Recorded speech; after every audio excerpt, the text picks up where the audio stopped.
নমস্কাৰ প্ৰিয় দৰ্শক আজি প্ৰাইম শোলৈ সকলোকে স্বাগতম জনাইছোঁ মই পাৰ্থ বৰা আজি আমাৰ বিষয় হৈছে কেন্দ্ৰীয় লোকসেৱা আয়োগৰ প্ৰশাসনিক সেৱা বিষয়ৰ পৰীক্ষা প্ৰিয় দৰ্শক কেন্দ্ৰীয় লোকসেৱা আয়োগৰ ইউপিএছচিৰ প্ৰশাসনিক সেৱা বিষয়ৰ পৰীক্ষাত অসমৰ ছাত্ৰ-ছাত্ৰী শিক্ষাৰ্থীৰ যি ফলাফল সেয়া ফলাফল আশাব্যঞ্জক নহয় এতিয়া প্ৰশ্ন হয় কিয় আশাব্যঞ্জক নহয় অসমৰ জনসংখ্যা ভাৰতবৰ্ষৰ জনসংখ্যাৰ 2.58% আৰু সেই অনুপাতে কিন্তু অসমৰ পৰা প্ৰতি বছৰে যি ইউপিএছচিৰ সিভিল সাৰ্ভিসেস এক্সামিনেশন সেই এক্সামিনেশনত সফলতা লাভ কৰিব লাগিছিল প্ৰায় 20 পৰা 25 জন ছাত্ৰ-ছাত্ৰীয়ে কিন্তু সেয়া হৈ উঠা নাই সেই বিষয়ে আমি কথা পাতিম আমাৰ এই যি বিশেষ অনুষ্ঠান এই অনুষ্ঠানটোৰ উদ্দেশ্য হৈছে অসমৰ ছাত্ৰ-ছাত্ৰীসকলক আমি কেনেকৈ তেনে এক পৰিৱেশ দিব পাৰোঁ যাতে তেওঁলোকো এই জটিল পৰীক্ষাত সফল হ'ব পাৰে পোনপ্ৰথমে আমাৰ সৈতে যি সকল অতিথি আজি সংযুক্ত হৈছে তেওঁলোকৰ সৈতে মই চিনাকি কৰিব বিচাৰিম আমাৰ সৈতে আছে GP Singh special DG Assam আৰক্ষী আৰু আমাৰ সৈতে আছে Rajiv Barua executive director Delhi institute for administrative services Delhi doctor Pranjal Kalita co-founder any civil service academy Guwahati আৰু আমাৰ সৈতে আছে কটন বিশ্ববিদ্যালয়ৰ এগৰাকী গৱেষক ছাত্ৰ তেওঁ ইউপিএছচিৰ প্ৰিপাৰেচন কৰি আছে তেওঁ হৈছে দীপাংকৰ সাতুলা সকলোকে স্বাগতম জনাইছো প্ৰথমতে মই জিপি সিং আপোনাৰ ওচৰলৈ যাব বিচাৰিম সিং ডাঙৰীয়া আপুনি শুনি আছে সিং ডাঙৰীয়া যদি আপুনি আমাক শুনি আছে প্ৰথমতে আপোনাক অভিনন্দন জনাব বিচাৰিম কাৰণ আপোনাৰ কন্যা আইশ্বৰীয়াই এবাৰ উত্তীৰ্ণ হৈছে সফলতাৰে ইউপিএছচিত উত্তীৰ্ণ হৈছে আৰু তেওঁ ইতিমধ্যে আইপিএছ পাবলৈ সক্ষম হৈছে প্ৰথমতে আপোনাক মই অভিনন্দন জনাম আৰু আইশ্বৰীয়াকো আপোনাৰ যোগেদি অভিনন্দন জনাব বিচাৰিম আপুনি এজন সফল আইপিএছ বিষয়া হোৱাৰ লগতে এজন মেণ্টৰ ফাদাৰ গতিকে আমাক কক আপুনি ঘৰখনত ব্যস্ততা আপোনাৰ ব্যস্ততাৰ মাজত আপুনি ঘৰখনত তেনে এক পৰিৱেশ কেনেকৈ গঢ়িছিল যাৰ ফল আপোনাৰ জীয়ৰীয়ে পালে হয় জিপি সিঙৰ সৈতে সাগৈ আমাৰ যি সংযোগ জি জিপি সিং ডাঙৰীয়া যদি শুনি আছে কক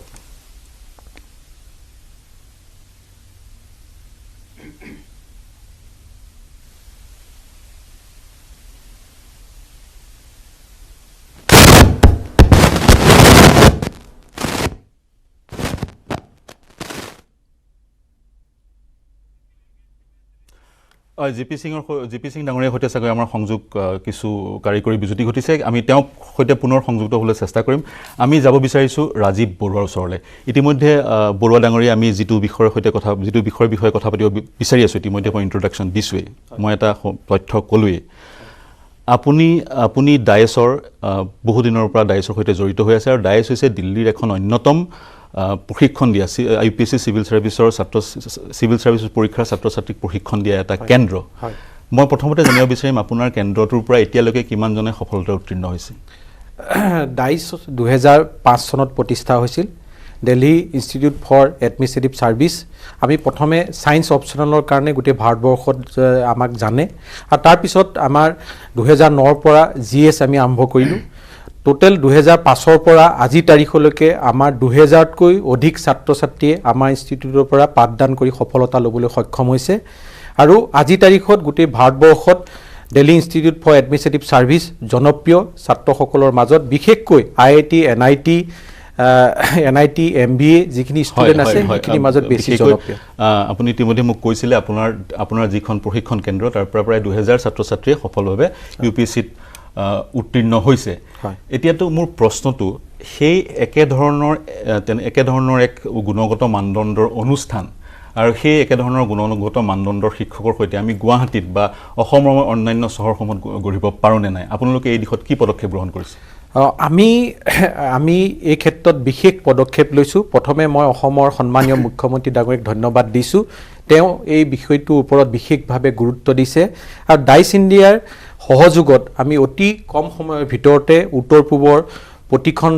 ৰাজধানীক সামৰি আমাৰ চেণ্টাৰ কিছুমান কেন্দ্ৰ আমি প্ৰতিষ্ঠা কৰিম আৰু বৰ্তমান সময়ত আমি গুৱাহাটী 6 মাইলত এটা বিশেষ কেন্দ্ৰ প্ৰতিষ্ঠা কৰিছোঁ আৰু এই কেন্দ্ৰটোৰ মূল লক্ষ্য আৰু উদ্দেশ্য হৈছে উত্তৰ পূবৰ পৰা বেছি সংখ্যক ছাত্ৰ যাতে ৰাষ্ট্ৰীয় পৰ্যায়ত জিলিকি উঠে সৰ্বভাৰতীয় পৰীক্ষা যিটো ইউপিএছচি পৰীক্ষাত সফলতা লাভ কৰে তাৰ আধাৰত আমি কাম কৰিম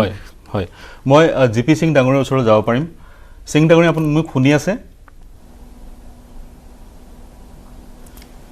সিং ডাঙৰীয়া হয় মই শুনিছো আপুনি শুনিছেনে হয় সিং ডাঙৰীয়া শুনিছো প্ৰথমতে আপোনাক অভিনন্দন জ্ঞাপন কৰিব বিচাৰিম আপোনাৰ কন্যা ঐশ্বৰীয়াই সফলতাৰে UPSCত উত্তীৰ্ণ হোৱাৰ কাৰণে আমি অৱগত আপোনাৰ টুইটাৰ একাউণ্টৰ পৰা গম পাইছোঁ তেওঁ IPS Indian police service join কৰিব আৰু আপোনাৰ কন্যাকো আপোনাৰ যোগেদি আমি অভিনন্দন জ্ঞাপন কৰিলোঁ প্ৰথমে সিং ডাঙৰীয়া আপোনাৰ পৰা জানিব বিচাৰিম আপুনি ধন্যবাদ হয় সিং ডাঙৰীয়া আপোনাৰ পৰা জানিব বিচাৰিম আপুনি আপোনাৰ যি ব্যস্ত জীৱন ব্যস্ত শিডিউল তাৰ মাজতো আপুনি কেনেধৰণে আপোনাৰ ঘৰখনক কাৰণ আপুনি সমান্তৰালকে এজন মেণ্টৰ ফাদাৰ আপুনি ঘৰখনত কেনেধৰণে তেনে এক পৰিৱেশ গঢ়িলে শৈক্ষিক পৰিৱেশ গঢ়িলে যাৰ ফল আপোনাৰ কন্যাই পালে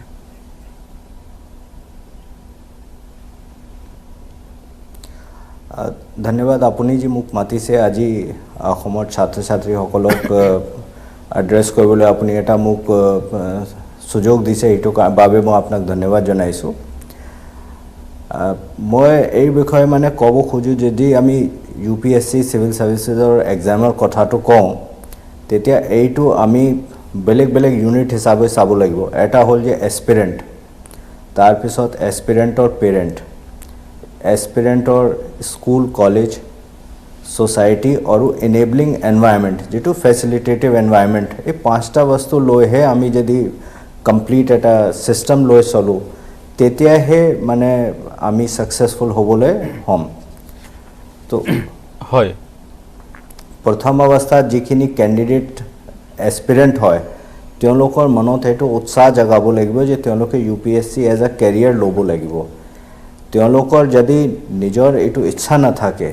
তেতিয়া এই তেওঁলোকক ফোৰ্স কৰি আমি UPSC দিয়াব নোৱাৰো UPSC সাকসেস আমি দিয়াব নোৱাৰো আপুনি যিমানে এটা এনভাইৰনমেন্ট ক্ৰিয়েট নকৰক কিন্তু যদি তেওঁলোকৰ নিজৰ মনৰ ভিতৰত এইটো ইচ্ছা নাই যে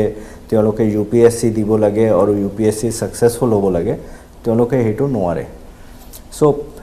তেওঁলোকৰ কাৰণে আমাক ৰোল মডেল লাগিব সো অসমৰ ভিতৰত যিখিনি successful civil services officers whether from IAS হওক IPS হওক IRS হওক তেওঁলোকক আমি সেন্ট্রাল এটা প্ল্যাটফর্ম দিব লাগিব যেটোকে তেওঁলোকে আমাৰ যিখিনি ছাত্ৰ ছাত্ৰী তেওঁলোকৰ লগত কথা পাতিব পাৰে ছাত্ৰ ছাত্ৰী তেওঁলোকক ৰোল মডেল হিচাপে গ্ৰহীত কৰিব পাৰে তেওঁলোকে যিখিনি সিস্টেমিক ইমপ্ৰুভমেন্ট কৰিছে সোসাইটিত এজ ব্যুৰোক্ৰেট এজ পুলিচ অফিচাৰ এইখিনি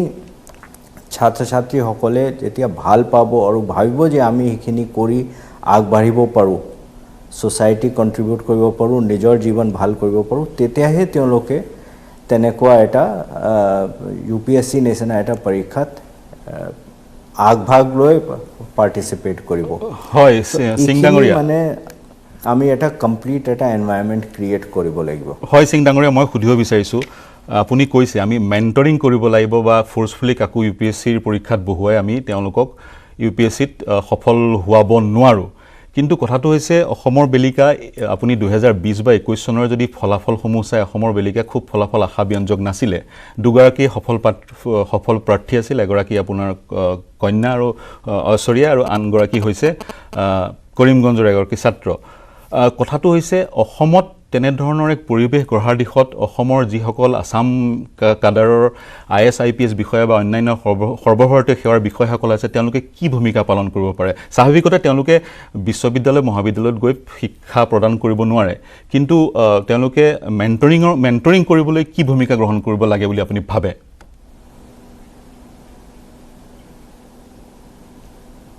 ইয়াত কেটামান কথা আছে এক নম্বৰটো হ'ল যে স্কুল কলেজ স্পেশালি যেটো প্ৰিপাৰেটৰি school class 8th 9th 10th 11th 12th সেই ষ্টেজত যিখিনি স্কুল আৰু তাৰ পিছত কলেজ এইখিনি স্কুল আৰু কলেজ তেনেকুৱা অল ইণ্ডিয়া সাৰ্ভিস অফিচাৰ হওক সেন্ট্ৰেল সাৰ্ভিস অফিচাৰ হওক তেওঁলোকক ৰেগুলাৰলি স্কুল কলেজে মাতিব লাগে মাতি এটা ইন্টাৰেকশন সেশন ক্ৰিয়েট কৰিব লাগে যেটো ইন্টাৰেকশন সেশনত লৰা ছোৱালীক তেওঁলোকে বুঝাব পাৰে যে হোৱাট ইজ civil services দুটা ভাগ লৰা ছোৱালী ছাত্ৰ ছাত্ৰীক বুঝাব লাগিব one is what can civil services give to them and what can they give to society through civil services এই দুটা বস্তু যেতিয়া তেওঁলোকে বুজি পাব তেতিয়াহে তেওঁলোকৰ মনত এটা উৎসাহ জাগিব যে আমি সিভিল সাৰ্ভিসেছত অপিয়াৰ হ'ব লাগে কাৰণ সিভিল সাৰ্ভিসেছ হ'ল বৰ মানে এটা টান difficult exam it is perhaps one of the most difficult exam in the entire world আজিকালি যেনেকুৱাত মানে 3টা পৰ্যায় আছে প্ৰিলিমিনাৰী এক্সাম তাৰপিছত মেইন এক্সাম তাৰপিছত ইণ্টাৰভিউ সো সেইটো কাৰণে এটা সাইকোলজিক্যালি তেওঁলোকে তেতিয়াহে প্ৰিপেয়াৰ হ'ব যেতিয়া তেওঁলোকে সেইটো ভিতৰৰ পৰা জানিব যে আমাৰ নিজৰ কাৰণেও সেইটোত লাভ আৰু আমি সেইটোত সোমালে আমি সোসাইটিৰ কাৰণে যেটো সোসাইটিত আমি আছো আমাৰ অসমৰ সোসাইটিত আছো এইটোত আমি এটা পজিটিভ কন্ট্ৰিবিউশন কৰিব পাৰিম হয় এইখিনি তেতিয়া হ'ব যেতিয়া বেলেগ বেলেগ senior officers IAS IPS officer central সাৰ্ভিসৰ অফিচাৰ তেওঁলোকে স্কুল কলেজত গৈ তেওঁলোকক এইখিনি কথা বুজাব পাৰি সিং ডাঙৰীয়া অতি গুৰুত্বপূৰ্ণ এটা পৰামৰ্শ আগবঢ়াইছে আৰু তেওঁ এটা কথা কৈছে প্ৰিয় দৰ্শক সিভিল সাৰ্ভিসেছ এক্সামিনেশ্যন চাগৈ বিশ্বৰে এটা জটিল এক্সামিনেশ্যন তাৰ মই এটা উদাহৰণ দিব বিচাৰিম 2020 বৰ্ষত 10 লক্ষ আবেদনকাৰী আছিল প্ৰাৰ্থী আছিলে আৰু তাৰ ভিতৰত সফল হৈছে 861 জনে ইয়াৰ পৰাই গম পাই কিমান জটিল পৰীক্ষা হয় এতিয়া প্ৰশ্নটো হৈছে অসমৰ ছাত্ৰ-ছাত্ৰী উত্তৰ পূৰ্বাঞ্চলৰ ছাত্ৰ-ছাত্ৰী সিভিল সাৰ্ভিসেছৰ প্ৰিপাৰেচন কৰিবলৈ দিল্লীলৈ যায় তেওঁলোক দিল্লীলৈ যাবলগীয়া হয় দিল্লীত তেওঁলোকে বহুত জটিলতাৰ সন্মুখীন হয় কাৰণ দিল্লী কিয় যায় তেওঁলোক দিল্লীত ভাল কোচিং ইনষ্টিটিউট আছে আৰু দিল্লীত গুণগত মানদণ্ডৰ শিক্ষক পোৱা যায় গতিকে দিল্লী নোযোৱাকৈ যাতে সেই একে ধৰণৰ পৰিবেশ অসমত দিব পৰা যায় সেই দিশত সজাগতা যেনে ধৰণে সিং ডাঙৰীয়া ক'লে সজাগতাৰ প্ৰয়োজন আজি তাৰিখত চাগে আমাৰ মহাবিদ্যালয় কেইখনৰ ছাত্ৰ-ছাত্ৰীসকলে পৰীক্ষাটোৰ বিষয়ে যি ধৰণে জানিব লাগিছিল নাজানে তিনিটা ভাগত যে পৰীক্ষাটো হয় সেইটোৱে নাজানে মই ডক্টৰ প্ৰাঞ্জল কলিতা আপোনাৰ পৰা জানিব বিচাৰিম ছাত্ৰ-ছাত্ৰীসকলক মাজত সজাগতা বৃদ্ধি কৰিবলৈ কি পদক্ষেপ ল'ব পৰা যায় হয় আপুনি পইণ্টটো উল্লেখ কৰিছে জি পি ছাৰেও কৈছে যে আমাৰ যে ৰিজাল্টটো পোৱা নাই তো মই যেতিয়া আমি ছাত্ৰ-ছাত্ৰীসকলৰ লগত আমি বিভিন্ন ধৰণৰ কেৰিয়াৰ কাউন্সেলিঙৰ লগত জড়িত হৈ থাকোঁ বিভিন্ন ছাত্ৰ-ছাত্ৰীৰ লগত কথা পাতোঁ তেওঁলোকৰ মাজত এই এৱাৰনেছটো নাই যে চিভিল সাৰ্ভিস বুলি যে এটা এক্সাম আছে আৰু এটা যি দুই এজনে ভাবিছে তেওঁলোকৰ মনত ফিয়াৰ সাইকো আছে মানে এটা ভয় এটা আছে যে আমি জানো সেই ইউপিএসসিৰ কথা ভাবিব পাৰিম আমি সেই ডিসি কমিশনাৰ জানো আমাৰ দৰে মানুহ গাঁও এখনৰ পৰা গৈ হ'ব পাৰিম আপুনি যদি গোটেই অসমত চাই হয়তো কটন কলেজৰ পৰা বা দুই এখন প্ৰমিনেন্ট কলেজৰ ছাত্ৰ-ছাত্ৰীক বাদ দি বা যিখিনি দিল্লীত পঢ়িব যায় তাৰ সেই ছাত্ৰ-ছাত্ৰীখিনিৰ কথা বাদ দিলে বহুত কম কেইজনমান আছে যি সপোন দেখে আমি ইউপিএসসি পৰীক্ষাত বহিম আৰু যেতিয়া সপোন নেদেখিব তেতিয়া ৰাস্তাই নাথাকিব আমি কলৈকে যাম আমি কেনেকৈ পঢ়িম কি পঢ়িম তাৰ পিছত যেতিয়া যিখিনিয়ে ভাবে আমি ষ্টুডেণ্টৰ যেতিয়া কুৱেৰিবিলাক পাওঁ ডিগ্ৰী পাছ কৰি ষ্টুডেণ্টজনে আমাৰ সোধে যে আমি ক'ত পঢ়িম বা কি পঢ়িম কোন কেইখন কিতাপ পঢ়িম ক'ত গাইডেন্স ল'লে ভাল হ'ব পাছ কৰাৰ পিছত সুধিলে নহ'ব এতিয়া নৱম শ্ৰেণী মানৰ পৰাই অষ্টম শ্ৰেণী মানৰ পৰাই প্ৰিপাৰেচন কাৰণ আমি যদি সিলেবাছখিনি জানো তেতিয়া আমি মেপিং কৰিব পাৰিম যে আমি সমাজ অধ্যয়নত যিখিনি পঢ়িছোঁ যে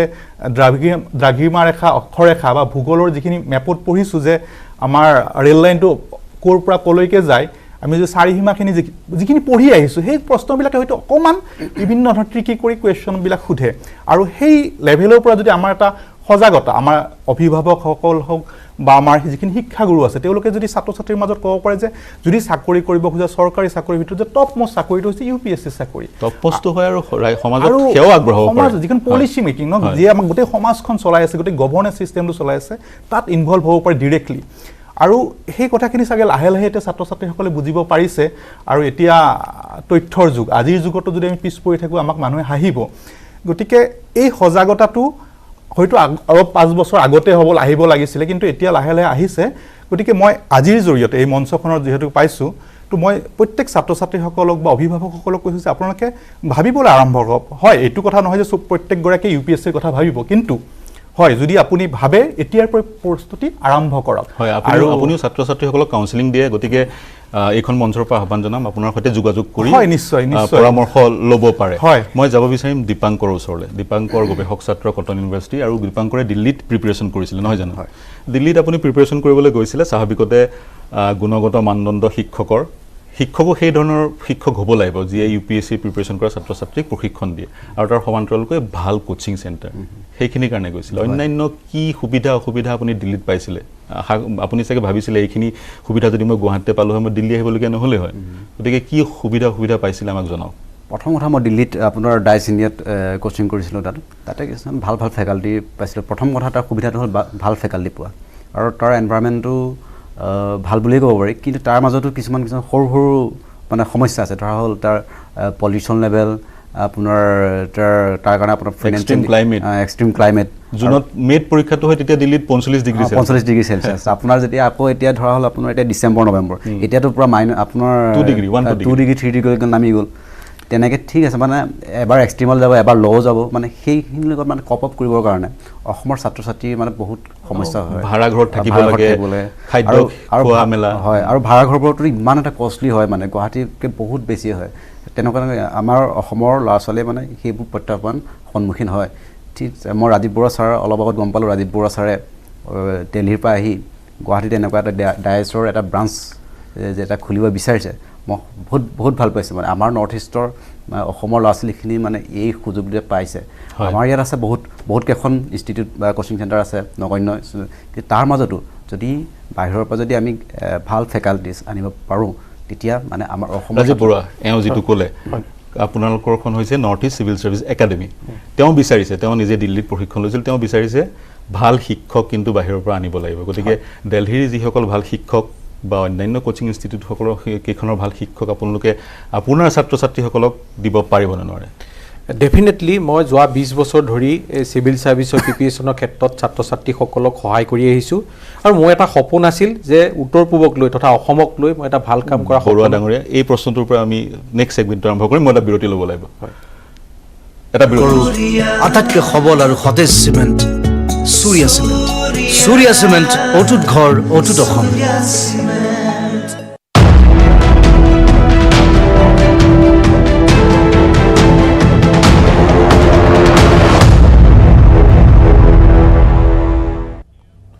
নমস্কাৰ প্ৰিয় দৰ্শক বিৰতিৰ পিছত সকলোকে পুনৰ স্বাগতম জনাইছোঁ আমি কথা পাতি আছিলোঁ প্ৰশাসনিক কেন্দ্ৰীয় লোকসেৱা আয়োগৰ যি প্ৰশাসনিক সেৱা বিষয়ৰ পৰীক্ষা সেই পৰীক্ষাত অসমীয়া ছাত্ৰ ছাত্ৰীৰ ফলাফলৰ বিষয়ে গেষ্টসকলৰ ওচৰলৈ যোৱাৰ আগতে মই আৰু এটা তথ্য দিব বিচাৰিছোঁ 2020-21 বৰ্ষত ইতিমধ্যে মই জনালোৱেই কেৱল দুগৰাকী অসমৰ পৰা সফল প্ৰাৰ্থী আছিল তাৰ পৰিৱৰ্তে বিহাৰৰ পৰা 17 গৰাকী সফল প্ৰাৰ্থী আছিলে আৰু তাৰে 3 গৰাকীয়ে প্ৰথম 10টা স্থান অধিকাৰ কৰিছিলে সেইটো যদি বিহাৰৰ ছাত্ৰ ছাত্ৰীসকলে পাৰে অসমৰ ছাত্ৰ ছাত্ৰীসকলে কিয় নোৱাৰিব অসমত কিহৰ অভাৱ সেই আলোচনা কৰি আছোঁ মই পুনৰ জিপি সিং ডাঙৰীয়াৰ ওচৰলৈ যাব বিচাৰিম সিং ডাঙৰীয়া আপোনাক সুধিব বিচাৰিম আপোনাৰ সময়ৰ যি পৰীক্ষাৰ ব্যৱস্থা আছিল সেই পৰীক্ষাৰ ব্যৱস্থা আজিৰ পৰীক্ষাৰ ব্যৱস্থাতকৈ কেনেকৈ পৃথক বা আজিৰ যি প্ৰক্ৰিয়া পৰীক্ষাৰ সেই পৰীক্ষাৰ প্ৰক্ৰিয়াত আমাৰ ছাত্ৰ ছাত্ৰীসকলক উপযুক্ত কৰিবলৈ কি নতুন বা অভিনৱ ধৰণে তেওঁলোকক প্ৰশিক্ষণ দিব লাগিব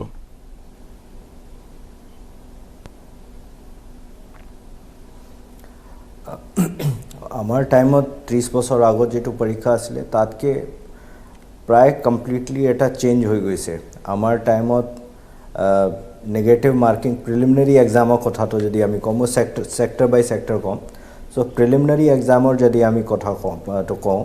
প্ৰিলিমিনাৰী এক্সামত আমাৰ টাইমত এটা সাবজেক্টৰ এক্সাম হৈছিলে আৰু এটা জেনাৰেল ষ্টাডিজৰ এক্সাম হৈছিলে আজিকালি সাবজেক্টৰ এক্সাম নাই আজিকালি অকল এটাহে পেপাৰ আছে হেতু হল জেনাৰেল ষ্টাডিজ লগত এটা কোৱালিফাইং পেপাৰ আছে সিসেটৰ মোস্ট ইম্পৰ্টেণ্ট কথা হ'ল যে আজিৰ ডেটত যেটো এক্সাম হৈ আছে প্ৰিলিমিনাৰী এক্সাম এইটো নেগেটিভ মাৰ্কিং হয় আমাৰ টাইমত নেগেটিভ মাৰ্কিং নাছিলে তো তাত এতিয়া দুটা উপায় আছে কিছুমান ক্যান্ডিডেটে কি কৰে যে প্ৰায় 100% কোৱেশ্চনটো তেওঁলোকে কৰে হয় সো 100% হলে তেওঁলোকৰ যদি 70-75 কোৱেশ্চনস ৰাইট হয় সো তাৰ পৰা যেটো তেওঁলোকে মাৰ্কস পায় 25% যদি ভুল হয় তেতিয়া এইটো মাৰ্কসটো কাটি যোৱা পিছতো তেওঁলোকে সিলেক্ট হয় এইটো হল এটা স্ট্ৰ্যাটেজি হয় সেকেন্ড স্ট্ৰ্যাটেজি যেটো লৰা ছোৱালীয়ে কৰে যে যিখিনি তেওঁলোকে একচুয়ালি জানে যে একজন 100% কাৰেক্ট এইখিনিয়ে তেওঁলোকে অ্যাটেম্প্ট কৰে বাকি যিখিনি তেওঁলোকে নাজানে এইখিনি অ্যাটেম্প্ট নকৰে এই দুটাৰ ভিতৰত কোনটো স্ট্ৰ্যাটেজি তেওঁলোকে এপ্ৰোচ কৰিব লাগিব এইটো তেওঁলোকৰ নিজৰ কথা কাৰণ আমাৰ টাইমত প্ৰিলিমিনাৰী পেপাৰছত কি আছিল যে ষ্ট্ৰেট ফৰৱাৰ্ড কোৱেশ্চন আছিল যে এটা কোৱেশ্চন তাৰ চাৰিটা আনসাৰ 1 2 3 4 এইটো আপোনাৰ মানে যেনেকুৱা আপোনাৰ আজিকালি কোন বনেগা কৰপতি হয় তেনেকুৱা কিন্তু আজিকালি কি হৈছে মাল্টিপল চয়েস আজিও আছে কিন্তু মাল্টিপল চয়েসৰ ভিতৰত ৰিজনিং বেছি আহি গৈছে কোৱেশ্চনটো ষ্ট্ৰেট ফৰৱাৰ্ড নহয় সো যেটুকে ষ্ট্ৰেট ফৰৱাৰ্ড কোৱেশ্চন নহয় তাত ৰিজনিং বহুত খুমাই গৈছে চ' আপুনি সেইটো এনালিচিছ কৰিব লাগিব যে যিটো 4টা চইচ দিছে এই 4টাৰ ভিতৰত হয়তো এনেকুৱা হ'ব পাৰে যে আপুনি কাৰেক্ট আনসাৰটো নাজানিব পাৰে কিন্তু এনেকুৱা হ'ব পাৰে যে আপুনি ভুল আনসাৰ জানিব পাৰে যে এই কোৱেশ্চনৰ এই 2টা নে 3টা আনসাৰ হ'ব নোৱাৰে চ' যদি আপুনি ভুল আনসাৰো ওলাই দিব পাৰে 3টা তেতিয়া আপুনি ৰিজনিং কৰি ৰাইট আনসাৰত পাই যাব পাৰে হয় মানে So you have to also take the role of reasoning in this answer. মই বুজি পালোঁ পৰীক্ষাৰ পদ্ধতি যিহেতু চেঞ্জ হৈছে তাৰ কাৰণে কিছু চাগৈ প্ৰশিক্ষণৰ প্ৰয়োজন হ'ব যি প্ৰশিক্ষণ দিবলৈ আগবাঢ়ি আহিছে ৰাজীৱ বৰুৱা ৰাজীৱ বৰুৱা আপোনাৰ পৰা জানিব বিচাৰিম আপুনি দিল্লীত বহুদিন ধৰি প্ৰায় 20 বছৰ ধৰি প্ৰশিক্ষণ দি আছিলে ছাত্ৰ ছাত্ৰীসকলক আৰু আপুনি ইতিমধ্যে জনাইছে 2000 ছাত্ৰ ছাত্ৰী আপোনাৰ কেন্দ্ৰৰ পৰা সফল হৈছে ইউপিএসসি পৰীক্ষাত তাৰে বহু কেইজন এতিয়া আসাম কেডাৰত তেওঁলোকে কৰ্মৰত হৈ আছে এতিয়া যেহেতু আমি গুণগত শিক্ষক আৰু গুণগত প্ৰশিক্ষণ কেন্দ্ৰৰ কথা পাতি আছো সেই গুণগত শিক্ষক যিসকলে দিল্লীত পঢ়াই আছে কোচিং চেণ্টাৰত তেওঁলোকক গুৱাহাটীলৈ লৈ অহাৰ কিবা ব্যৱস্থা আপুনি কৰিব নেকি বা গুৱাহাটীতে তেনেকুৱা শিক্ষক আছে নে বা আপোনালোকে পাইছে নে বা কেনেকৈ আগবাঢ়িব আপোনালোকে এই ক্ষেত্ৰত মই এটা কথা ক'ব বিচাৰোঁ আমি যোৱা 8 মাহ ধৰি অনলাইনৰ জৰিয়তে অসমৰ ছাত্ৰ ছাত্ৰীক ইউপিএসসি আৰু ইউপিএসসিৰ বাবে ফ্ৰী কোচিং দি আছিলোঁ আৰু এই ক্ষেত্ৰত জিপি সিং ছাৰেও এটা ক্লাছ লৈছে তেওঁক ধন্যবাদ দিছোঁ আৰু তেনেকৈ মেজৰ জেনেৰেল PK সেহেগাল কে সিদ্ধাৰ্থ AP ওজা ছাৰ এনেকৈ বহুকেইজন শিক্ষাগুৰুৱে দিল্লীৰ পৰা অনলাইনৰ যোগেদি ফ্ৰী অফ কষ্টত অসমৰ ছাত্ৰ ছাত্ৰীক শিক্ষা দি আহিছে আমি এটা এনভাইৰনমেণ্ট দিবৰ কাৰণে চেষ্টা কৰিছোঁ ডাইচ ইণ্ডিয়াৰ ফালৰ পৰা আৰু আমি এই যিটো পৰিৱেশ দিল্লীত যিটো পৰিৱেশ আছে সেই একেটা পৰিৱেশ আমি গুৱাহাটীত মানে প্ৰতিষ্ঠা কৰিবলৈ গৈ আছোঁ আৰু এই প্ৰতিষ্ঠানৰ লগত যিহেতু ডাইচ ইণ্ডিয়াই ব্ৰাঞ্চ গুৱাহাটীত আহিব গতিকে আমি ইণ্ডিয়াৰ নম্বৰ 1 পজিশ্যনত আছোঁ science and GS science optional and GSত গতিকে আমি গুৱাহাটীতো সেই একেটা ভূমিকা পালন কৰিম দিল্লীৰ যিখিনি বেষ্ট ফেকাল্টি সেই ফেকাল্টিখিনি ইয়ালৈ অনা ব্যৱস্থা কৰিছোঁ আৰু অসমতো আমি এনেকুৱা ফেকাল্টি বিচাৰিম যদি আছে আমাৰ তেনেকুৱা আমি চেষ্টা কৰিম হয় আৰু জিপি সিং ডাঙৰে ইতিমধ্যে জনাইছে তেওঁ সহযোগ আগবঢ়াব বা তেওঁ টুইটাৰ একাউণ্ট আৰু ফেচবুক একাউণ্টো চাই থাকিবলৈ গৈছে গতিকে সেই ফালৰ পৰা সিং ডাঙৰে আপোনাৰ তাত ইতিমধ্যে ক্লাছ লৈছে বুলি তেওঁ জনাইছে গতিকে সেই ধৰণৰ অন্যান্য বিষয়সকলৰ পৰা আপোনালোকে সহায় ল'ব পাৰিব নিঃসন্দেহে নহয় জানো হয় মই এতিয়া যাব বিচাৰিম ডক্টৰ কলিতা আপোনাৰ ওচৰলৈ আপুনি এৱাৰনেছৰ কথাটো ক'লে গোটেই বিষয়টো এতিয়া গুৱাহাটী কেন্দ্ৰিক হৈ আছে এতিয়া যদি বিশ্বনাথ কলেজ বা বিহালী কলেজৰ বা অন্যান্য কলেজসমূহৰ এজন ছাত্ৰই সপোন দেখে বা স্কুলৰ ছাত্ৰই সপোন দেখে মই এজন প্ৰশাসনিক সেৱা বিষয়া হ'ম যি মেণ্টৰৰ কথা ৰোল মডেলৰ কথা ইতিমধ্যে জিপি সিং ডাঙৰীয়াই কৈছে তেওঁৰ সপোনটো বাস্তৱায়িত কৰিবলৈ আপোনালোকৰ কিবা পদক্ষেপ আছে নেকি আপোনালোকে সেই কলেজবোৰলৈ গৈ তাতো কিবা কাউন্সেলিঙৰ ব্যৱস্থা কৰিব নেকি হয় ভাল কথা কৈছে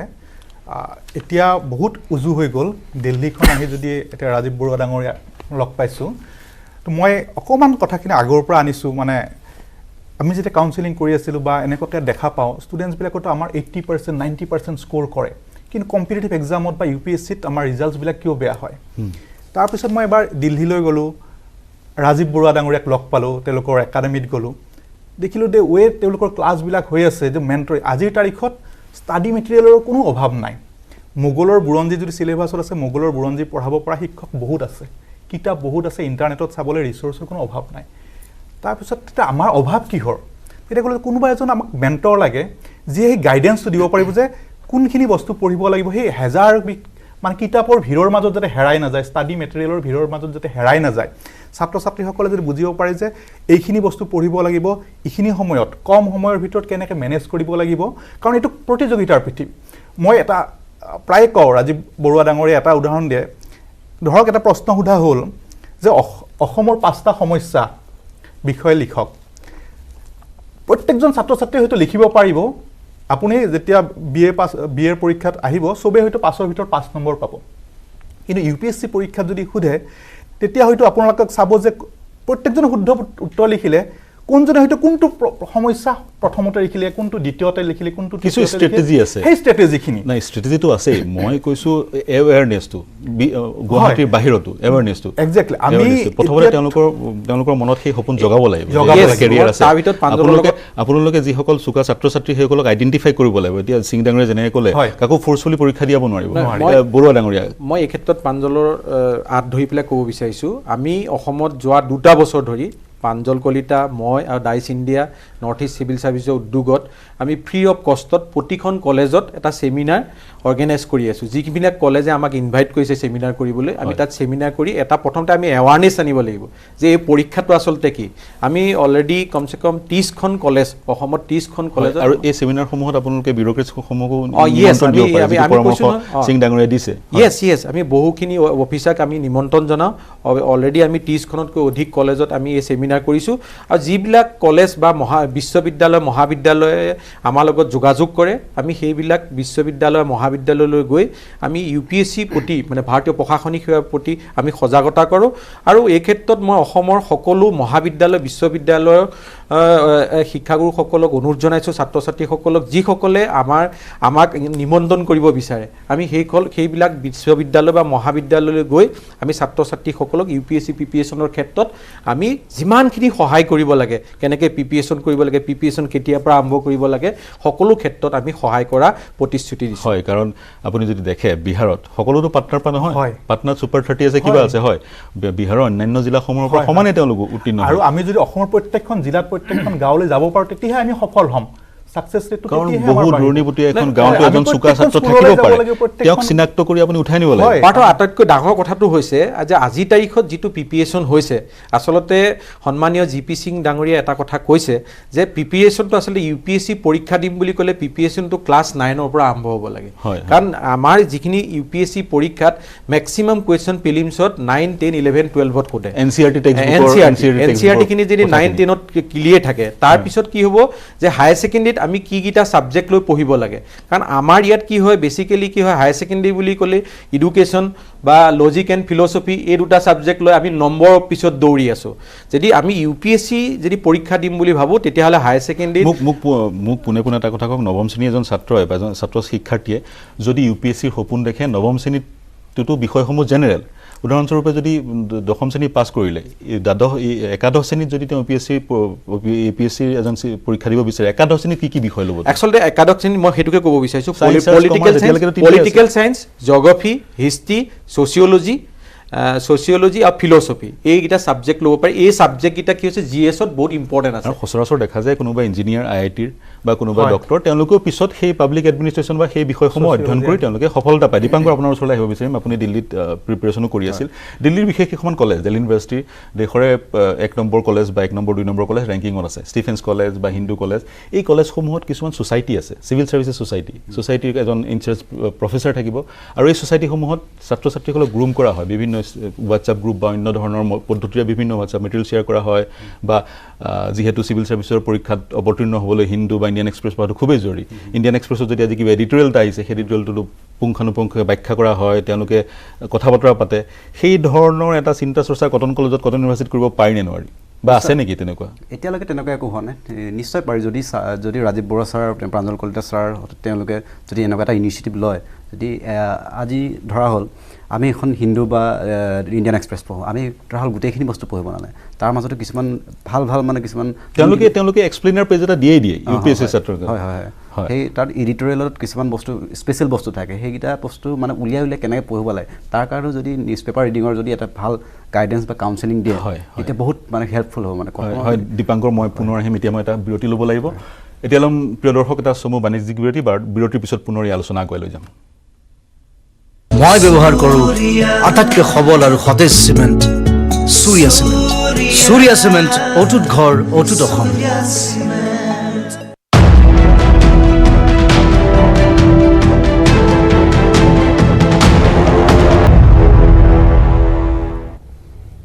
প্ৰিয় দৰ্শক নমস্কাৰ মই পাৰ্থ বৰা আৰু আজি আমি কথা পাতি আছিলোঁ UPSCৰ প্ৰশাসনিক সেৱা বিষয়াৰ পৰীক্ষাৰ কথা আৰু ইতিমধ্যে সিং ডাঙৰীয়াই কৈছে এই পৰীক্ষা চাগৈ বিশ্বৰ অন্যতম এটা জটিল পৰীক্ষা মই ইয়াতে এটা কথা কৈ দিব বিচাৰিছোঁ GP সিং ডাঙৰীয়াৰ যি টুইটাৰ আৰু ফেচবুক হেণ্ডেল সেই হেণ্ডেলত মেছেজিঙৰ যিটো প্ৰক্ৰিয়া সেই প্ৰক্ৰিয়াটো অন হৈ আছে কোনোবা প্ৰাৰ্থিত্ব প্ৰত্যাশীয়ে বা কোনোবা যদি ইউপিএছচিৰ চিভিল সাৰ্ভিসৰ পৰীক্ষা দিব বিচাৰিছে জিপি সিং ডাঙৰীয়াৰ সৈতে তেওঁৰ ফেচবুক আৰু টুইটাৰ একাউণ্টত যোগাযোগ কৰিব পাৰে আৰু তেওঁলোকৰ যি প্ৰশ্ন এই পৰীক্ষা সম্বন্ধীয় প্ৰশ্ন তেওঁ কৰিব পাৰে মই পুনতে সিং ডাঙৰীয়া আপোনাৰ ওচৰলৈ যাব বিচাৰিম আপুনি ইতিমধ্যে এটা কথা উল্লেখ কৰিছে যিসকল কৰ্মৰত অল ইণ্ডিয়া সাৰ্ভিসেছৰ বিষয়া তেওঁলোকে এটা ভূমিকা পালন কৰিব লাগে কিন্তু সকলো সময়তে যিসকল জ্যেষ্ঠ বিষয়া তেওঁলোক ব্যস্ত থাকে গুৱাহাটীৰ পৰা বা হেডকোৱাৰ্টাৰ্ছৰ পৰা এজন জ্যেষ্ঠ বিষয়া সদায় দূৰণিবতীয়া এখন চহৰলৈ বা এখন গাঁৱলৈ যোৱাটো সম্ভৱ নহয় তেনে ক্ষেত্ৰত আমাৰ যিসকল ইয়াং আইএছ আইপিএছ বা অল ইণ্ডিয়া সাৰ্ভিসৰ বিষয়া আছে যিসকল সেইসমূহ জেগাত নিয়োজিত হৈ আছে তেওঁলোকে এটা ৰোল প্লে কৰিব নোৱাৰেনে কি কয় আপুনি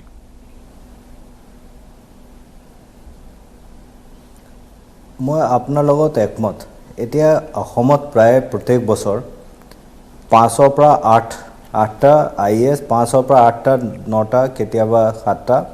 আইএএছ আইপিএছ অফিচাৰ আহি আছে তো আৰু এওঁলোকে প্ৰথম অৱস্থাত বেলেগ বেলেগ ডিষ্ট্ৰিক্টত প্ৰবেশন হিচাপে যায় সো প্ৰত্যেক বছৰ আপোনাৰ হাতত এটা 10ৰ পৰা 15 জনীয়া এটা ৰিসোৰ্স পুল अवेलेबल হৈ আছে হয় তাৰ পিছত ঠিক সিমিলাৰ নম্বৰত young officers ফিল্ডত পোষ্টিং হৈ আছে এজ এসডিপিও এসডিও সিভিল আকৌ এইটো আপোনাৰ 10 জন 12 জন 15 জন আছে ঠিক তেনেকে এডিশনাল এসপি আৰু এডিশনাল ডিপ্টি কমিশনাৰ সো প্ৰায় এট এনি গিভেন টাইম আপ মানে অসমৰ ভিতৰত 2500 পৰা 30 জন IAS IPS officer probation period opra up to additional SP additional DC asei और इखिनि तेनेको ऑफिसर जिखिनि लास्ट 2-3 বছৰৰ ভিতৰত সিভিল সাৰ্ভিসেছ পাস কৰি অসমলৈ আহিছে আৰু এওঁলোকে বেলেগ বেলেগ জায়গাত বেলেগ বেলেগ ডিস্ট্ৰিক্টত বেলেগ বেলেগ সাব ডিভিজনত আছে সো যদি ধৰক আপুনি কিছু দেৰ আগতে কথাটো প্ৰশ্ন এটা ওলাইছিলে ৰিগাৰ্ডিং বিশ্বনাথ কলেজ তো ওচৰতে গহপুৰ আছে গহপুৰত মই জনামতে এতিয়া আছে নে নাই কিন্তু কিছুদিন আগৰলৈকে এজন young direct IAS officer posted হৈ আছিল ঠিক তেনেকে প্ৰত্যেক ডিস্ট্ৰিক্টত প্ৰায় এটা নে দুটা IAS IPS officer young officer থাকে যেটো 2-3 বছৰ ভিতৰত ইউপিএসসি কৰি আহিছে তো মোৰ এটা ৰিকুৱেষ্ট কলেজ স্কুলৰ অধ্যাপকসকলক যে তেনেকুৱা যিখিনি আইএএছ আইপিএছ অফিচাৰ তেওঁলোকৰ এৰিয়াত আছে তেওঁলোকে মাতিব লাগে আৰু এটা ইন্টাৰেকশন সেশন অৰ্গানাইজ কৰিব লাগে হয় এটা সমস্যা আহিব যে যিখিনি আইএএছ আইপিএছ অফিচাৰ্স ডাইৰেক্টলি সিলেক্ট হৈ বাহিৰৰ পৰা আহিছে প্ৰথম অৱস্থাত প্ৰথম 1 বছৰ 2 বছৰ এইটো টাইমত তেওঁলোকৰ এটা ল্যাঙ্গুৱেজৰ প্ৰবলেম থাকে ভাষাৰ এটা প্ৰবলেম থাকে কাৰণ এইটো ষ্টেজত তেওঁলোকে খুব ভাল অসমীয়া ক'ব নোৱাৰে কিন্তু আজিকালি একাডেমিটো অসমীয়া ক্লাছ হয় সো একাডেমিৰ পৰা প্ৰায় শিকি আহে মানুহবিলাকে সো তেওঁলোকক মাতিবলৈ খুব মানে দৰকাৰ আছে লোকাল লেভেলত স্কুল কলেজে ডিস্ট্ৰিক্ট এডমিনিষ্ট্ৰেচনৰ লগত টাচত থাকিব লাগে আৰু নতুন ল'ৰা ছোৱালী যিবোৰ আইএএছ আইপিএছত আহি আছে তেওঁলোকক ইউটিলাইজ কৰিব লাগে for motivating the young students of Assam for preparing for UPSC বৰ ধুনীয়া পৰামৰ্শ সিং ডাঙৰীয়া দিছে আপোনালোকে এই ক্ষেত্ৰত নিজৰ ভূমিকা পালন কৰিব পাৰে সেই সেমিনাৰবোৰ আপোনালোকৰ যোগেদিও কৰিব পৰা যায় মই সিং ডাঙৰীয়া আপোনাক আৰু এটা প্ৰশ্ন সুধিব বিচাৰিম এজন প্ৰশাসনিক সেৱা বিষয়ে ভাৰতীয় প্ৰশাসনিক সেৱা বিষয়ে আইএএছ অফিচাৰ বা আইপিএছ অফিচাৰ বা অল ইণ্ডিয়া সাৰ্ভিসেছ এজন অফিচাৰে এজন ছাত্ৰক টেলেণ্ট হান্ট কৰি এজন চুকা ছাত্ৰক মেধাৱী ছাত্ৰক বা ছাত্ৰীক তেওঁলোকে সিলেক্ট কৰি গ্ৰুম কৰাৰ অৱকাশ আছে নাই সম্পূৰ্ণভাৱে গ্ৰুম কৰা আইএএছ অফিচাৰে হওক বা প্ৰশাসনিক সেৱা বিষয়ৰ অফিচাৰসকলে হওক বা লেজিসলেটৰসকলে হওক তেওঁলোকে যদি বিভিন্ন অঞ্চলৰ সেই তেনে ধৰণৰ চুকা মেধাৱী ছাত্ৰ ছাত্ৰীক পিক কৰি চিনাক্ত কৰি তেওঁলোকক পিক কৰি তেওঁলোকক যদি গ্ৰুম কৰে তেতিয়াও চাগৈ আমি সুফল পাম নহয় জানো আৰু কাৰণ লোকেল এৰিয়া ডেভেলপমেণ্ট ফাণ্ডৰ সেকশন 4ত এটা কথা লিখাই আছে যে সেই ফাণ্ড তেওঁলোকে সেই অঞ্চলৰ আনএমপ্লয়েড ইউথৰ সহায়ৰ কাৰণে ব্যৱহাৰ কৰিব পাৰে গতিকে সেয়া অৱকাশ আছে নহয় জানো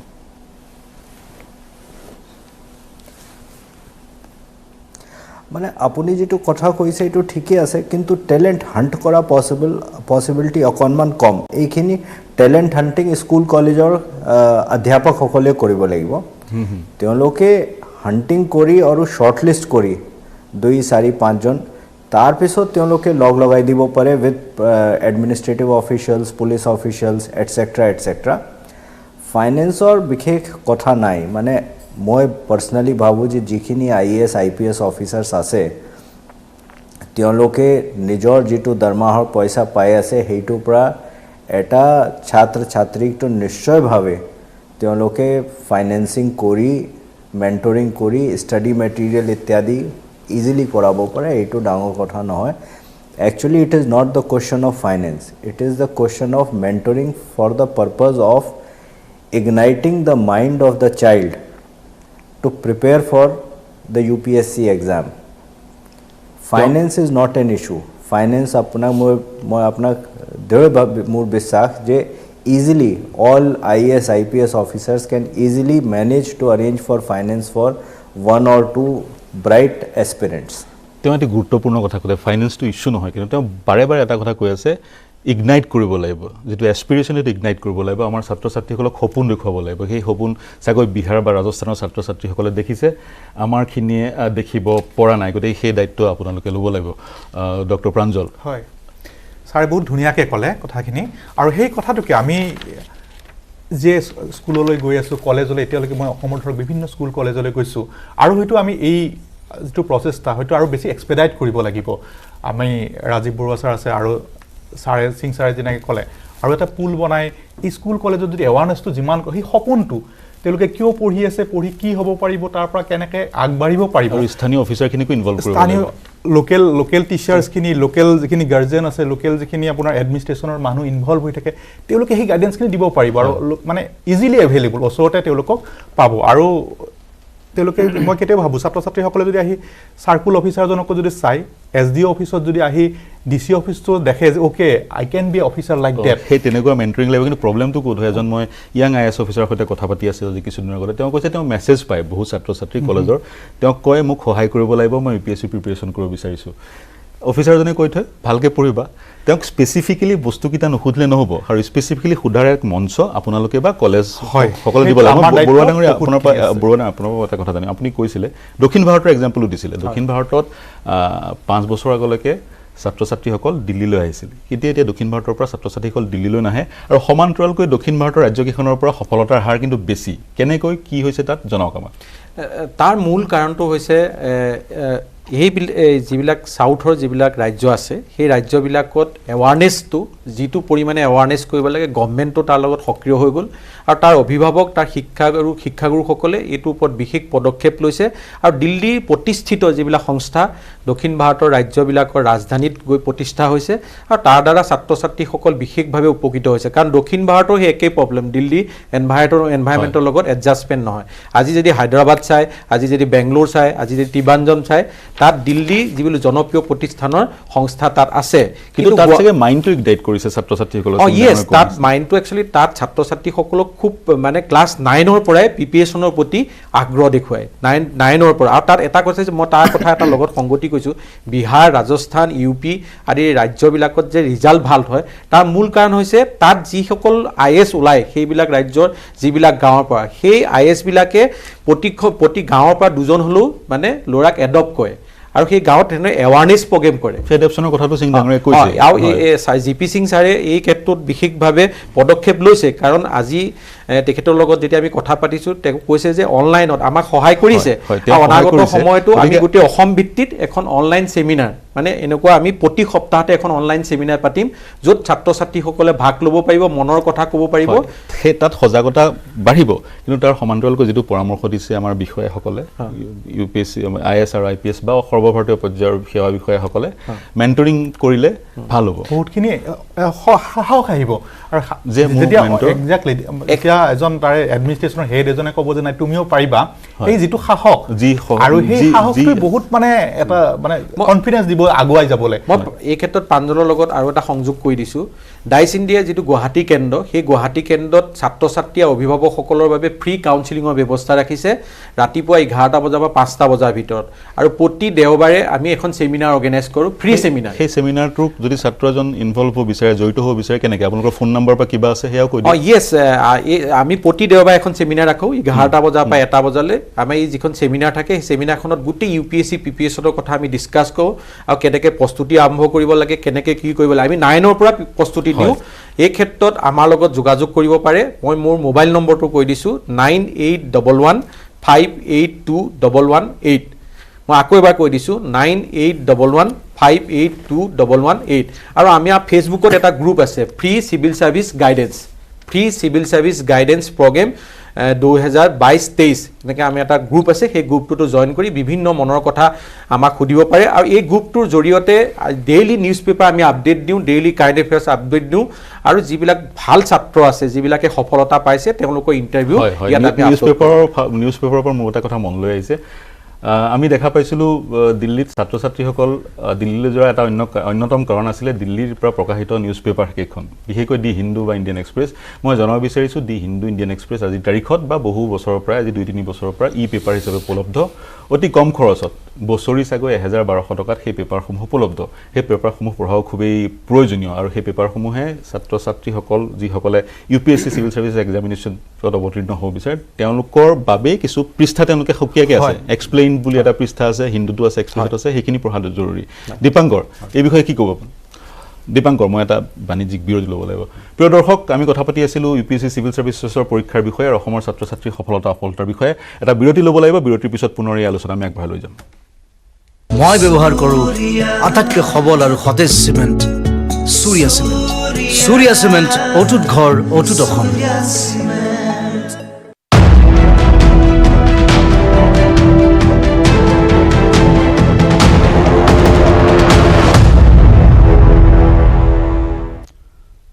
প্ৰিয় দৰ্শক বিৰতিৰ পিছত সকলোকে পুনৰ স্বাগতম জনাইছোঁ আমি কথা পাতি আছিলোঁ UPSCৰ চিভিল চাৰ্ভিচেছ এক্সামিনেশ্যনৰ বিষয়ে আৰু অসমৰ ছাত্ৰ ছাত্ৰীসকলৰ সফলতা বিফলতাৰ বিষয়ে বহু কথাই পাতিলোঁ মই পুনৰ সিং ডাঙৰীৰ ওচৰলৈ যাব বিচাৰিম সিং ডাঙৰী আমি এই অনুষ্ঠানৰ শেষটো ছেগমেণ্টত উপস্থিত হৈছোঁহি এই মুহূৰ্তত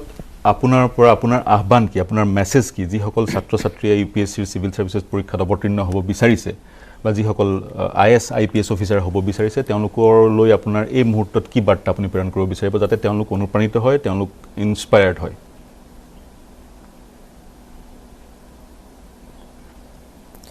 মই এইটো ইংৰাজীত ক'ব পাৰিম নে চিয়'ৰ ছাৰ ইংৰাজীত ক'লেও হ'ব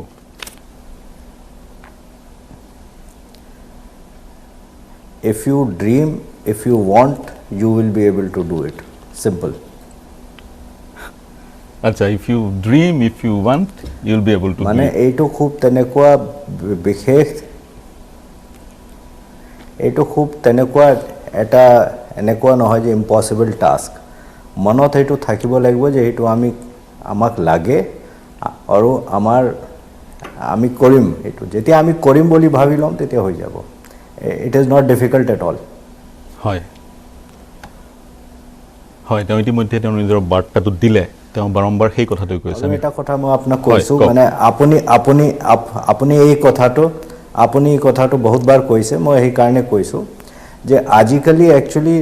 ৰিসোৰ্সৰ প্ৰবলেম নাই everything is available online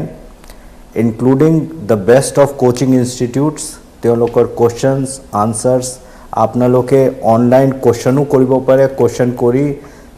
online submit কৰিব পাৰে চেকিং হৈ আহি যাব উইথ কমেন্টছ এটসেট্ৰা সো কোভিড পেণ্ডেমিকে আমাক এটা কথা শিকাইছে যে একচুৱেলি ফিল্ডত যাব নালাগে এতিয়া লাষ্ট 1.5-2 ইয়াৰ্ছ দিল্লীৰ যিখিনি কোচিং ইনষ্টিটিউট বন্ধ হৈ আছে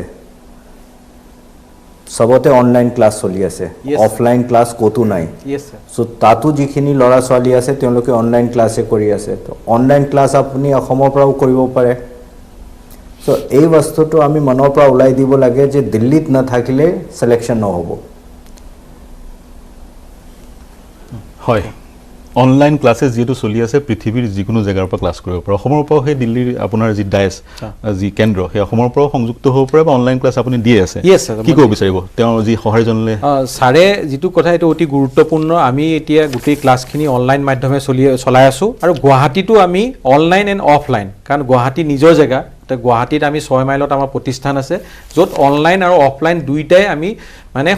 তাতে আমি ছাত্ৰ ছাত্ৰীক সুবিধা দিম লগতে এই যিখিনি ক্লাছ হ'ব ক্লাছখিনি দিল্লী আটাইতকৈ বেষ্ট ফেকাল্টি যেটো বেষ্ট টিম আমি গুৱাহাটীলৈ আনিম এটো আজি মই টিভি সন্মুখত প্ৰমিস কৰিছো কাৰণ এটো কাৰণে ক'বলগীয়া আছে কাৰণ গুৱাহাটীত যেতিয়া ইনষ্টিটিউটবিলাক আহে এটা ধাৰণা আছে যে দিল্লী বেষ্ট ফেকাল্টি গুৱাহাটীলৈ আৰু নাহে আপুনি প্ৰতিশ্ৰুতি দিছে বেষ্ট ফেকাল্টি আনিম হয় খুবেই সুন্দৰ কথা প্ৰাঞ্জল আপোনাৰ পৰা জানিব বিচাৰিম মূলত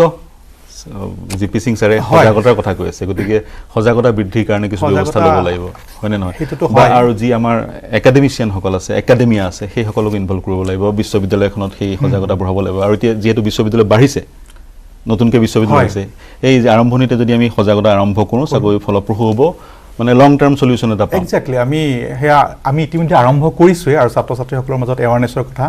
এতিয়া আমি ৰাজীৱ বৰুৱা ডাঙৰীয়াক পাইছোঁ আমি গুৱাহাটী 6 মাইলত যেটো চেণ্টাৰ আৰম্ভ কৰিছোঁ আৰু তাতে আমি কৈছোঁ যে আমি আপুনি যদি এতিয়াও যদি খোকোজাত আছে যে দদুলনে মানত মই কেনেকৈ আৰম্ভ কৰিম ক'ৰ পৰা আৰম্ভ কৰিম আপুনি আমি যিকোনো সময়তে আমাক ফোন কৰিবও নালাগে আহিলে হ'ল আমাৰ ৰাজীৱ বৰুৱা ডাঙৰীয়া থাকে মই থাকোঁ কথা পাতিম তাৰপিছত আমি আপুনি গম পাই যাব যে আমি ইয়েছ মই আগবাঢ়িব পাৰিম আমি ইতিমধ্যে আমি এইবাৰৰ কাৰণে এপিএছচি মেইনছ যিখিনি দিব তেওঁলোকৰ কাৰণে ভেৰি প্ৰিচাইজলি আমি আৰম্ভ কৰিছে 2 মাহতে তেওঁলোকে কেনেকৈ প্ৰিপাৰেশ্যন কৰিব পাৰে কেনেকৈ এনসাৰ ৰাইটিং স্কিল তেওঁলোকে বঢ়াব পাৰে মানে এনসাৰ ৰাইটিং স্কিলবিলাক আপগ্ৰেড কৰিব পাৰে ফাউণ্ডেশ্যন কোৰ্চ ইউপিএছচি আৰু এপিএছচিৰ কাৰণে আৰম্ভ কৰা হৈছে গতিকে যিসকলে এতিয়াও ভবা নাই বা যে ভাবি আছে যে মই আৰম্ভ কৰিম তেওঁলোকে দেৰি কৰিব নালাগে তেওঁলোকে আহক তেওঁলোকে কথা পাতক আৰু আমাৰ ইয়াত আহিলে তেওঁলোকে মই দৃঢ় বিশ্বাসী তেওঁলোকে এটা ভাল ৰিজাল্ট এটা কৰি লৈ যাব পাৰিব আৰু যিখিনি কাউন্সিলিঙৰ কাৰণে যোগাযোগ আৰু আপুনি এটা কথা কৈছিল ইউপিএছচি আৰু এপিএছচিৰ সিলেবাস প্ৰায় একে হৈ গ'ল এক্স্যাক্টলি এই যোৱা বছৰ এই বছৰ যিসকলে দিলে বহুত ভাল হৈছে ইভেন ইউপিএছচিত আগতে কি হয় ইউপিএছচিৰ কাৰণে এটা সেগমেন্টে প্ৰিপাৰেচন কৰি থাকে এপিএছচিৰ কাৰণে এটা সেগমেন্টে প্ৰিপাৰেচন কৰে ইউপিএছচি খিনি এপিএছচি দিবলৈ অকমান দিগদাৰ হয় এপিএছচি খিনি ইউপিএছচি কিন্তু এতিয়া যেহেতু সিলেবাসটো অলমোস্ট একে দুই এখন পেপাৰৰ ইভেন এপিএছচি এখন এডহে হৈছে আৰু সিলেবাসত আপোনাৰ প্ৰায় 30% মান অসমৰ কন্টেন্ট ভৰাই দি গতিকে আমাৰ কাৰণে এটো ইয়াতকৈ আৰু ভাল স্কোপ আৰু কি হ'ব আৰু বিশেষকৈ আমি ইউপিএছচি কথাটো পাতি আছিলো এক্স্যাক্টলি এপিএছচি যিখিনি আগতে ভাবি আছিল একেলগে ইউপিএছচি এবাৰ এনেকুৱাও হৈছে এতিয়া এপিএছচিটো প্ৰিলিমছ কোৱালিফাই কৰিছে আৰু ইউপিএছচিও কোৱালিফাই কৰিছে এতিয়া ছাত্ৰ ছাত্ৰীৰ মাজত এটা সজাগতা হৈছে যে আমি ইউপিএছচি প্ৰিপাৰেচন কৰিলে এপিএছচি অটোমেটিক পাছ হৈ যাম গতিকে এইটো যিটো পৰিৱেশ আহিছে এই পৰিৱেশটো আমি গোটেই অসমৰ প্ৰতি চকে কোণে আমি লৈ যাব লাগে আৰু এই ক্ষেত্ৰত আমি পুৰা এটা প্লেনিং কৰিছোঁ আমি প্ৰতিখন বিদ্যালয়লৈ যোৱা প্লেনিং কৰিছোঁ মহাবিদ্যালয়লৈ যোৱা প্লেনিং কৰিছোঁ গতিকে এই ক্ষেত্ৰত আমাৰ যিসকল বুদ্ধিজীৱী অন্যান্য যিসকল সমাজৰ অংশীদাৰ তেওঁলোক ইনভলভ হ'ব লাগিব মই বিশ্বাস কৰোঁ যেতিয়ালৈকে মই বা এনেকুৱাও নহয় যে অসমৰ পৰা বহু সংখ্যক আইএছ আইপিএছ বিষয়া হৈ গ'লে অসমখনৰ দুপদুপে উন্নতি হ'ব কিন্তু মোৰ কথা হৈছে যেতিয়ালৈকে অসমৰ পৰা গভৰ্নেন্স আৰু বিউৰোক্ৰেচিত শ্বেয়াৰ নাথাকিব শ্বেয়াৰ হোল্ডিং নাথাকিব আমি চাগৈ মেইন ষ্ট্ৰীমৰ পৰা কিছু আঁতৰি থাকিম দীপাংকৰ আপোনাৰ ওচৰলৈ যাব বিচাৰিছোঁ আপুনি প্ৰিপেৰেশ্যনো কৰিছিলে দিল্লীত গতিকে ইতিমধ্যে বহু কথা দিল্লীৰ কথা পাতিলোৱে তেনেধৰণৰ কোচিং ইনষ্টিটিউট ইয়াত হ'লে স্বাভাৱিকতে ভাল হ'ব নহয় জানো নিশ্চয় ভাল হ'ব ঘৰৰ ওচৰতে যদি আমি সকলো যদি ফেচিলিটিছ পাওঁ তেতিয়া নিশ্চয় ভাল ঘৰৰ পৰা দূৰত থাকিলে কিছুমান বহুত সমস্যা পাৰিবাৰিক সমস্যা বা ঘৰৰ লগত লিংক আপটো আৰু ঘৰৰ লগত যদি টাচত থকা হয় তেওঁ মানে ব্ৰেইনত এক্সট্ৰা ষ্ট্ৰেছো নাথাকিব আৰু তেওঁ ভালদৰে মুকলি মনৰ প্ৰিপাৰেশ্যন কৰিব পাৰিব আৰু যদি গুৱাহাটীত যদি হয় কোচিং ইনষ্টিটিউটবোৰ দেখা যায় খুব এক্সপেঞ্চিভ 1.5 লাখ টকা ফিজ তেওঁলোকৰ ইয়াত যদি আমি যদি ইনষ্টিটিউট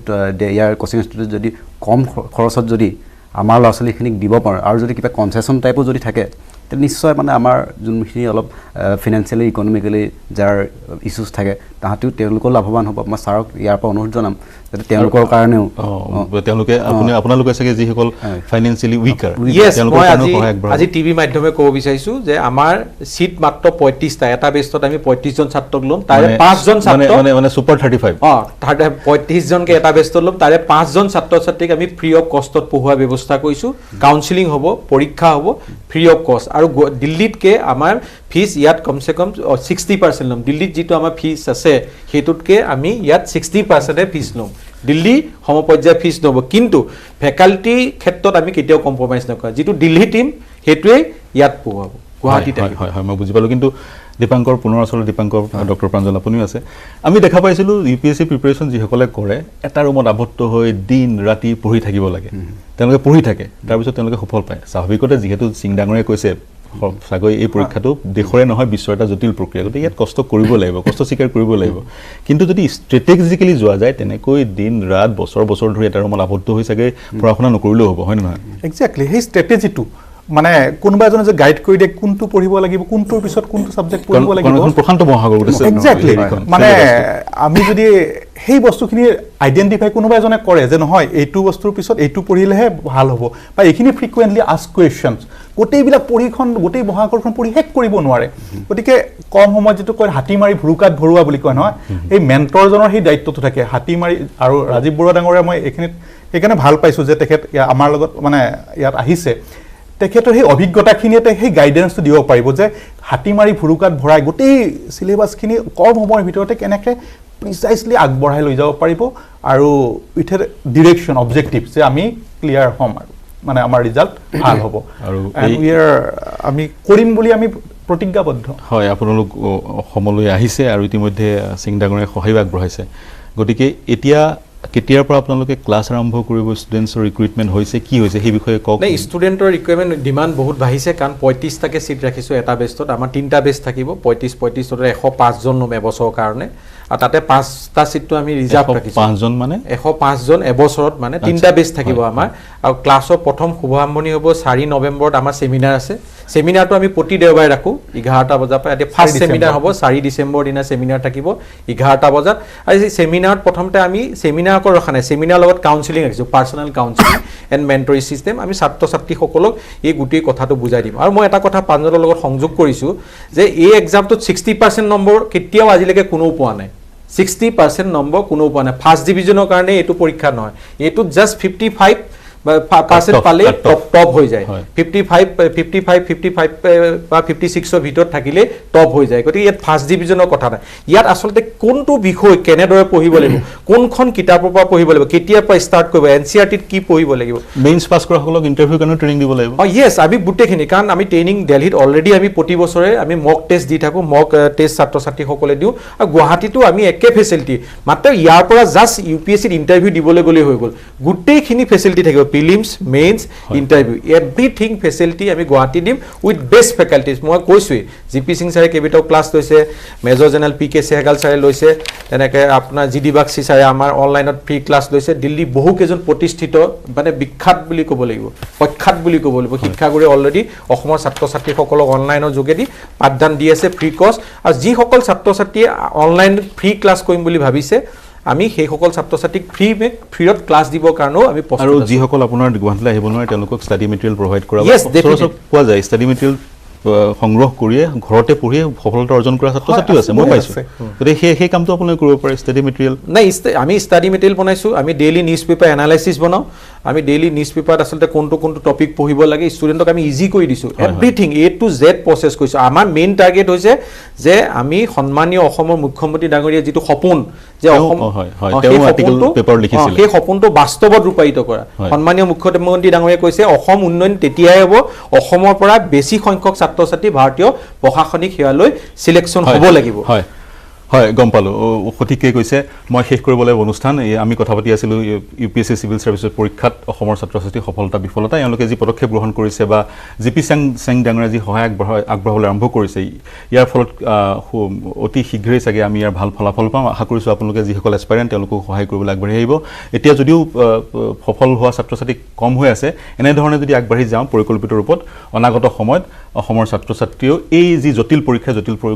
সফল হ'বলৈ সক্ষম হ'ব সকলোকে ধন্যবাদ জনাইছোঁ সিং ডাঙৰীয়া আপুনি এইখিনি সময় ইমান ব্যস্ততাৰ মাজত আমাক দিয়াৰ কাৰণে ধন্যবাদ জনাইছোঁ বৰুৱা ডাঙৰীয়া আপোনাক ধন্যবাদ জনাইছোঁ ডক্টৰ কলিতা আপোনাক ধন্যবাদ জনাইছোঁ দীপাংকৰ আপোনাকো ধন্যবাদ জনাই এই অনুষ্ঠানৰ সামৰণি মাৰিছোঁ ধন্যবাদ মই ব্যৱহাৰ কৰোঁ আটাইতকৈ সবল আৰু সতেজ চিমেণ্ট সূৰ্য চিমেণ্ট অটুট ঘৰ অটুট অসম